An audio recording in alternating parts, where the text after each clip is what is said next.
JBN, we keep you informed. One dead, another injured out west. 2 men were shot, one fatally by a gunman in Smithfield, Westmoreland on Friday night. The deceased has been identified as 30-year-old Rennie Reed of Smithfield. Police reports are that about 11:30 p.m., Reed was among a group of persons playing dominoes at an establishment when they were pounced upon by an armed man. The man opened gunfire, hitting Reed and another man before fleeing the area. The injured men were assisted to the hospital, where Reed died while being treated. The other man remains hospitalized in a serious but stable condition. 3 gun all, including a rifle in St. Andrew on Sunday. 3 illegal guns, including a rifle, were seized by the police in separate incidents in St. Andrew on Sunday, and the 3 men and a woman were arrested in connection with one of the seizures. The woman and the 3 men were held in connection with the seizure of a handgun and several rounds of ammunition on King Weston Road in Lawrence Tavern. Reports are that about 6:45 a.m., a joint police-military team conducted a checkpoint operation along the roadway, during which the driver of a Toyota Axia motor car was ordered to pull over. The car and its occupants were searched, and a Smith & Wesson .40 pistol, fitted with a magazine containing 7.40 cartridges, were reportedly found in a bag. The occupants of the vehicle were arrested, and the vehicle was seized. The 4 remain in custody as the Lawrence Tavern police continue their investigation into the incident. Hours later, police personnel from the Papine and Red Hills police stations seized 2 other firearms in separate incidents. At about 1 p.m., the Papine police conducted an operation on Premix Road, during which a premises was searched, and a Calico MP51 9mm rifle with a magazine containing 24 rounds of ammunition was seized. No one was arrested in relation to the seizure. Just minutes later, at about 1:15 p.m., the Red Hills police carried out an operation at an unfinished house in Belvedere and found a Smith & Wesson 9mm pistol with 5 rounds of ammunition, which was seized. As was the case at Premix Road, no one was arrested in relation to the seizure in Belvedere. Investigations continue. Cop shoots machete-wielding man during fuss in St. Thomas. A machete-wielding man was shot and injured by a police officer in St. Thomas on Wednesday. Reports are that about 2 p.m., the police were alerted to a dispute in the parish, and on their arrival, 4 men were seen armed with machetes and threatening each other. A release stated that the police gave lawful instruction to the men, but in response, one of the men involved in the dispute attacked a member of the police party. 1 round was said to have been discharged by the police, hitting the man in his shoulder. One of the disputing men was subsequently held by the police. The Morant Bay Police are investigating the incident. The Independent Commission of Investigations Indicom is probing the matter. Goat Milk reportedly held with illegal gun in Red Hill, St. Andrew. The Constant Spring Police seized a firearm and several rounds of ammunition during an operation in Red Hill, St. Andrew on Wednesday, October 16. A man was taken into custody in connection with the seizure. Charged with illegal possession of firearm and ammunition is 35-year-old Dennis Hall, otherwise called Shortman and Goat Milk, of Carhill in the parish. Reports are that about 11:50 a.m., a police team conducted an operation in the Red Hills area, during which a group of men were searched. During the search, a Beretta with a magazine containing 12 rounds of ammunition was seized. Hall is scheduled to appear in the Corporate Area Gun Court on Thursday, October 31. Cops awaiting lawyer for double murder detainee before questioning. The Trelawney police are yet to charge a man who has been held in connection with the killings of his former lover, 50-year-old Sophia Bryan, otherwise called Carol, and 28-year-old Junior Bailey, also called Budwalk, in Freeman's Hall, Trelawney, on Friday, October 11. The police are awaiting legal representation for the detainee to proceed with a question and answer process. It is strongly believed that the vicious murder of the male and female was motivated by jealousy. Sources close to the investigation said the nude bodies of Brian and Bailey, both riddled with stab wounds, were found in a bed in a house in their community. The house where the bodies were found was reportedly Brian's abode.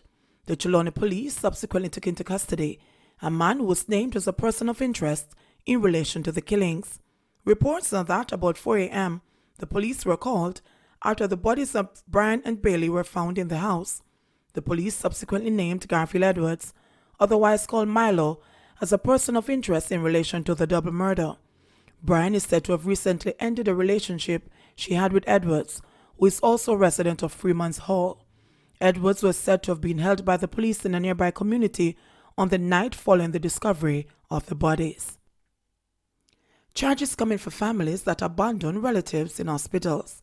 Health and Wellness Minister Dr. Christopher Tufton intends to make good on his promise to all persons who have abandoned their relatives in the nation's hospitals, resulting in them taking up much needed bed space and placing an unwarranted burden on the health sector.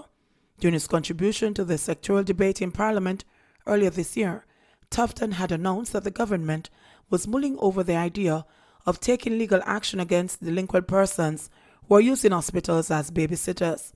Tufton said there are currently about 200 persons occupying hospital beds who belong either in an infirmary or should be released to their relatives.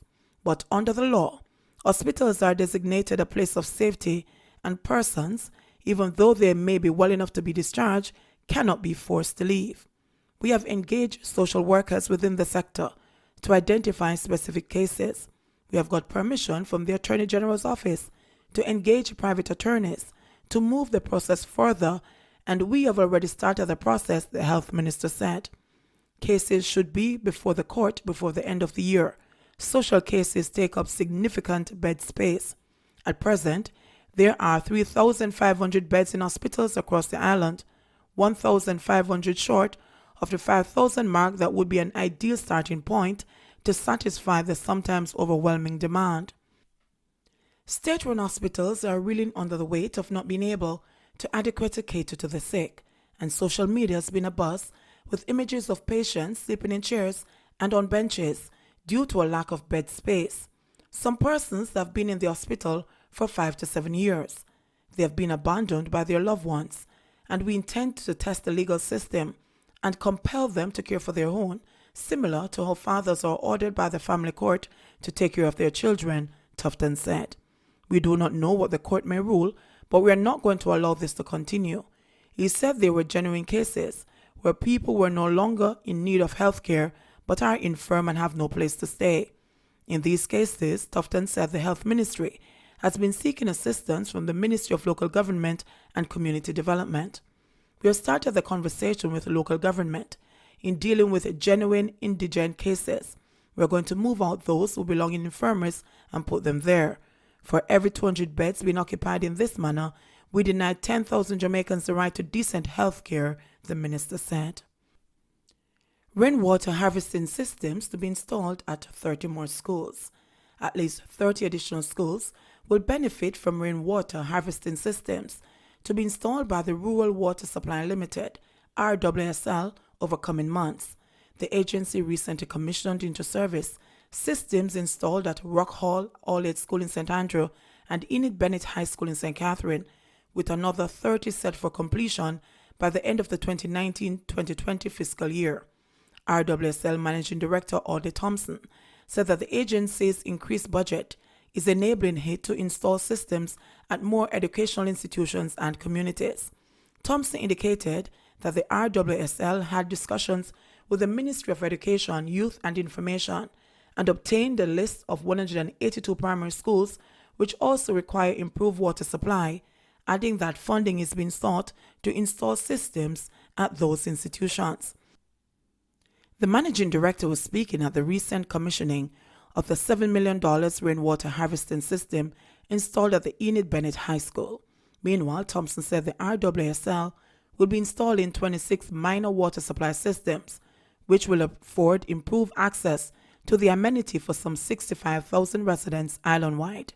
He said that these will be established in several communities, including Hamwalk, Redwood, Lucky Valley, Sligoville, and Watermount. We intend also to complete 23 catchment tanks, which will benefit approximately 6,000 residents.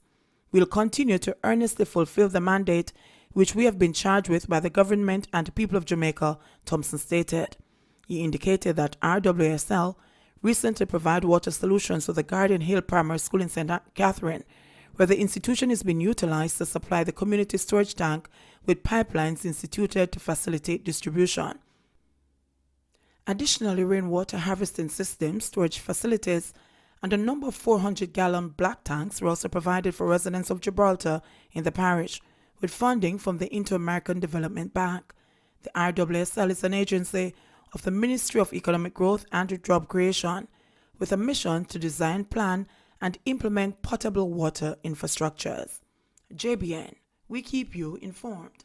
Please remember to like, subscribe, share, leave us a comment, and click the notification bell to receive our daily news items.